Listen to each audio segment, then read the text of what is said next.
आपल्या भारतीय परंपरेनुसार चैत्र नवरात्रीच्या प्रतिपदा तिथीला नवीन वर्षाची सुरुवात होते।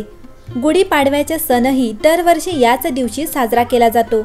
महाराष्ट्रात गुढीपाडवा हा सर्वात महत्त्वाचा सण आहे। गुढीपाडवा म्हणजे विजय ध्वज आणि पाडवा म्हणजे प्रतिपदा तिथी। या तारखेला नवीन वर्ष असेही संबोधले जाते। मंडळी, चैत्र शुद्ध प्रतिपदा हा दिवस महापर्व म्हणून साजरा करण्याची परंपरा आहे। महापर्वाचा अर्थात नववर्षाच्या या पहिल्या दिवशी नवे संकल्प करून प्रगतीकडे वाटचाल सुरू करण्याचा हा दिवस आपण गुढीपाडवा म्हणून साजरा करतो। या दिवशी विजयाचे प्रतीक म्हणून घराच्या अंगणात गुढी उभारली जाते। ही गुढी का उभारली जाते? गुढीपाडवा चैत्र शुद्ध प्रतिपदेलाच का साजरा करतात? गुढी उभारण्यापूर्वी ब्रह्मदेवाची पूजा का केली जाते व गुढी उभारून झाल्यावर विष्णुदेवाची पूजा का करतात? सर्व काही दडलंय या कथांमध्ये। तेव्हा या पौराणिक कथा सर्वांना माहीत असायलाच हव्यात। नवीन वर्षातील गुढीपाडव्याची शुभवेळ आणि मुहूर्त पहा। मंडळी, गुढीपाडव्याचा सण 9 एप्रिल 2024 रोजी मंगळवारी साजरा केला जाईल। पंचांगानुसार चैत्र महिन्याच्या शुक्ल पक्षातील प्रतिपदा तिथी 8 एप्रिल 2024 सोमवार रात्री 11:50 सुरू होईल आणि 9 एप्रिल 2024 मंगळवार रात्री 8:30 वाजता समाप्त होईल। उदय तिथीनुसार गुढीपाडवा 9 एप्रिल 2024 रोजी येतो। शालिवाहन या राजाने शालिवाहन शकास सुरुवात केली आणि या शकाची सुरुवात अर्थात प्रारंभ म्हणजे गुढीपाडवा होय। शक सुरू करणारा पहिला महाराष्ट्रीयन राजा म्हणून आजही शालिवाहन राजाचे महत्त्व आहे। शालिवाहनाने मातीचे सैन्य तयार केले, त्यावर पाणी शिंपडून मातीच्या सैन्यात प्राण भरला। मग या सैन्याच्या मदतीने त्याने प्रभावी शत्रूंचा पराभव केला अशी आख्यायिका आहे। या विजयाप्रीत्यर्थ शालिवाहन शके सुरू होऊन नवीन वर्षाची सुरुवात होते। या दिवशी पंचांग वाचन करून आणि देवी सरस्वतीचे पूजन करून हिंदू नववर्षाचे स्वागत करण्याची प्रथा आहे। तसेच गुढीपाडवा साजरा करण्याचे एक कारण महाभारतामध्ये सुद्धा सापडते। यानुसार महाभारतातील आदी पर्वामध्ये उपरिचर नामक राजाने इंद्रामार्फत त्याला मिळालेली कळकाची काठी इंद्राला नमन म्हणून जमिनीमध्ये रोवली आणि दुसऱ्या दिवशी त्या काठीची पूजा केली। हा दिवस होता नवीन वर्षाचा पहिला दिवस, म्हणून गुढीपाडवा साजरा करतात अशी आख्यायिका सुद्धा आहे। तिसऱ्या कथेनुसार ब्रह्मदेवाने सृष्टी निर्माण केली तो हाच पवित्र दिवस। ब्रह्मदेवाने विश्वनिर्मिती केली ती पाडव्याच्याच दिवशी आणि पुढे सत्ययुगाची सुरुवात झाली आणि म्हणूनच नूतन वर्षारंभ म्हणून चैत्र शुक्ल प्रतिपदा म्हणजेच गुढीपाडवा साजरा केला जातो असे म्हणतात। या दिवशी विश्वातील तेज तत्व आणि प्रजापती लहरी या मोठ्या प्रमाणात उत्सर्जित होतात आणि गुढीच्या माध्यमाने आपण त्या अधिकाधिक संचित करण्याचा प्रयत्न करतो। तसेच भगवान विष्णूंनी मस्त रूप धारण करून शंकासुराचा वध केला। त्या मस्तरूपी विष्णूंचा जन्म चैत्र शुद्ध प्रतिपदेचाच। शंकासूर नावाचा सागरापासून उत्पन्न झालेला आणि सदैव सागरातच वास्तव्य करणारा बलाढ्य राक्षस होता। या राक्षसाने जबरदस्तीने वेदहरण केले व तो सागराच्या तळाशी दडी मारून बसला। मग देवदेवता ऋषी मुनींनी क्षीरसागरामध्ये योगनिद्रेत असलेल्या भगवान विष्णूंना जागृत केले आणि शंकासुरास धडा शिकविण्याकरिता सांगितले। भगवान विष्णूंनी मस्त रूप धारण करून शंकासुराचा ठाव ठिकाणा शोधून काढला व त्याचा शिरच्छेद करणार इतक्यात शंकासूर म्हणाला की भगवान, आपल्या हातून माझं मरण यावे याकरिता मी वेद पळविले। आपण माझा वध अवश्य करावा, परंतु माझी एक इच्छा आहे की माझे कलेवर तुम्ही नेहमी आपल्या डाव्या हातात धारण करावे। तसेच माझ्या कलेवराच्या स्पर्शाच्या जलाने आपणास स्नान केल्याखेरीज आपली पूजा होणार नाही असा मला वर द्यावा।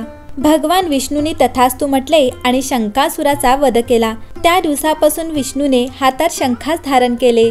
मंडळी, गुढी हे विजय ध्वजाचे प्रतीक देखील मानले जाते।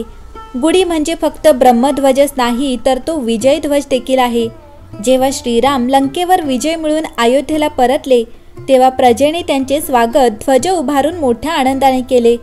चैत्र शुद्ध प्रतिपदेच्या दिवशी प्रभू रामांचा 14 वर्षांचा वनवास संपला होता, म्हणून या आनंदोत्सवाचा दिवस साजरा करतात असे सांगितले जाते।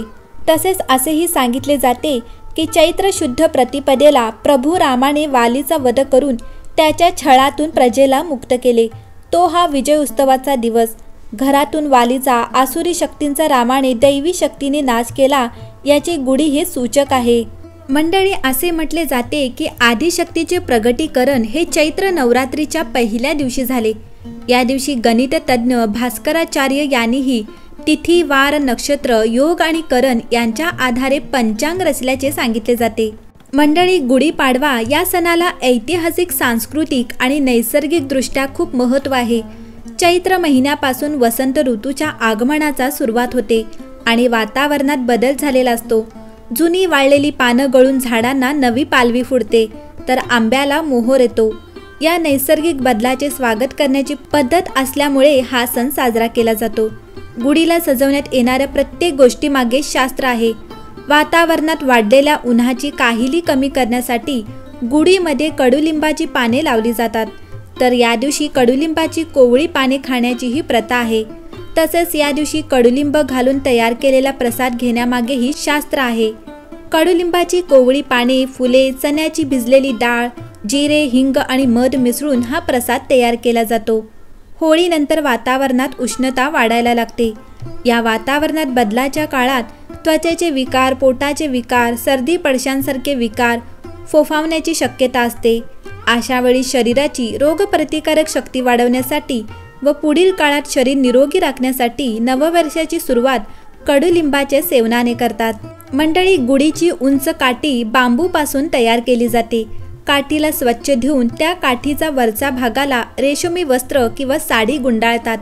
काठीला कडुलिंबाची डहाळी, आंब्यांची पाने, फुलांचा हार, साखरेची गाठी बांधून त्यावर तांबा, पितळ आणि चांदीचे गडू, तांब्या किंवा फुलपात्र बसविले जाते। ज्या भागाला गुढी उभारायची आहे तिथली जागा स्वच्छ करून धुवून पुसून घ्यावी।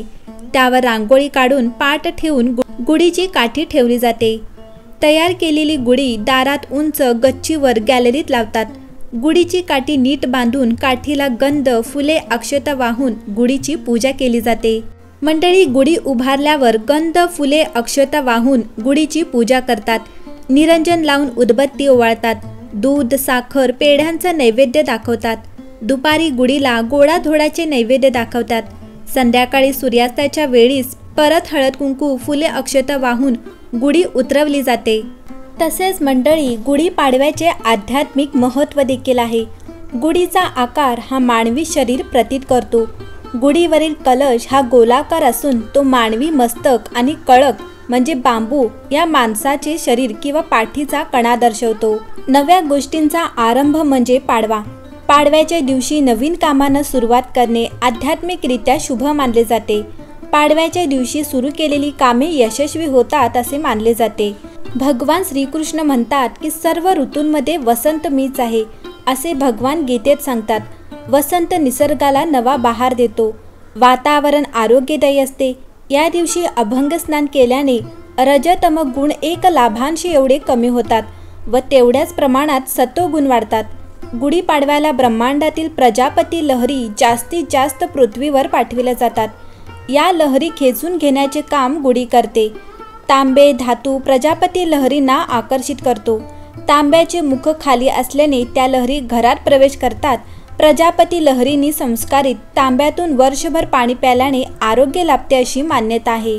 मंडळी, तुम्हाला गुढीपाडव्याची सविस्तर माहिती जाणून घ्यायची असेल तर मला कमेंट करून नक्की सांगा। जर तुम्ही चॅनलवर नवीन असाल तर चॅनलला सबस्क्राईब नक्की करा, म्हणजे माझ्या नवीन व्हिडिओचे नोटिफिकेशन तुम्हाला लगेच मिळेल।